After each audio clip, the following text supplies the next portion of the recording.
The world just felt new financial shockwaves. The United States Federal Reserve, the most powerful central bank on the planet, has just cut interest rates by 0.25 percentage points, bringing them down to 3.75 to 4.00%.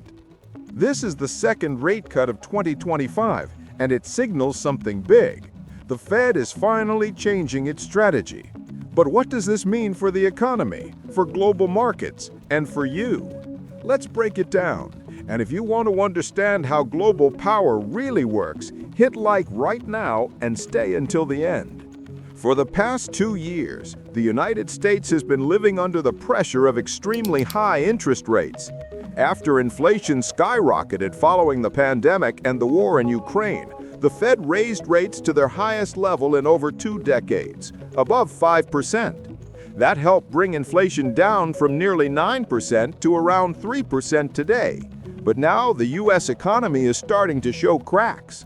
Job growth is slowing, business investments are cooling off, and with the threat of a government shutdown, uncertainty is spreading fast. So under Jerome Powell's leadership, the Fed decided to ease the brakes just a little. A 0.25% cut might sound small, but in global finance, it's a huge signal. The era of ultra-high rates may be coming to an end. If you're enjoying this breakdown so far, don't forget to subscribe to Geopolitics and World Updates. Every week we uncover how money, power, and politics shape the world. But there's more.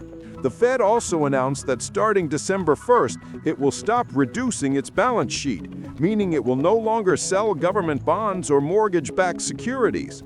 In simple terms, it's injecting more liquidity into the system. This move, ending quantitative tightening, means the Fed is slowly reopening the money taps. Powell, however, made it clear, future cuts are not guaranteed. The central bank doesn't want to risk cutting too soon and bringing inflation back. Now here's where things get global. When the Fed moves, the entire world feels it. High U.S. interest rates attract global capital, strengthen the dollar, and weaken emerging market currencies like Brazil's real or India's rupee. But with the rate cuts, that trend could start reversing. The dollar might lose a bit of strength, giving relief to developing economies that owe money in U.S. dollars. Commodities like gold and oil may rise again as investors look for protection.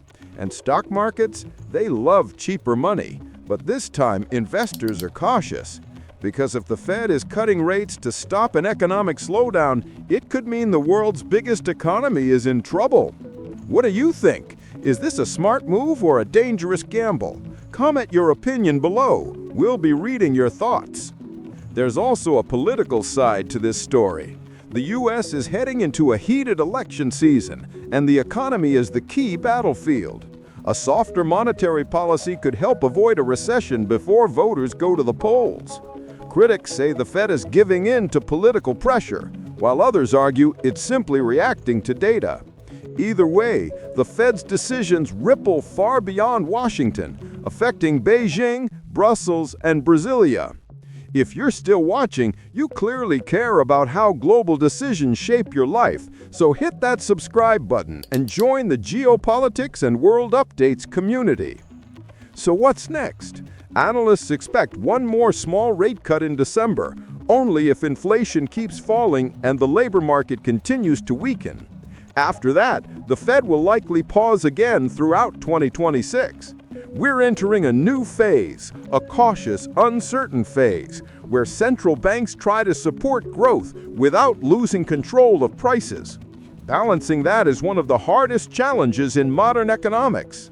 The message from the Fed is clear. The fight against inflation isn't over, but the battlefield has changed. If this video helped you understand what's happening behind the numbers, drop a like, share it, and subscribe to Geopolitics and World Updates for more stories about how money, power, and politics shape our world. Thanks for watching, and remember, understanding the system is the first step to mastering it.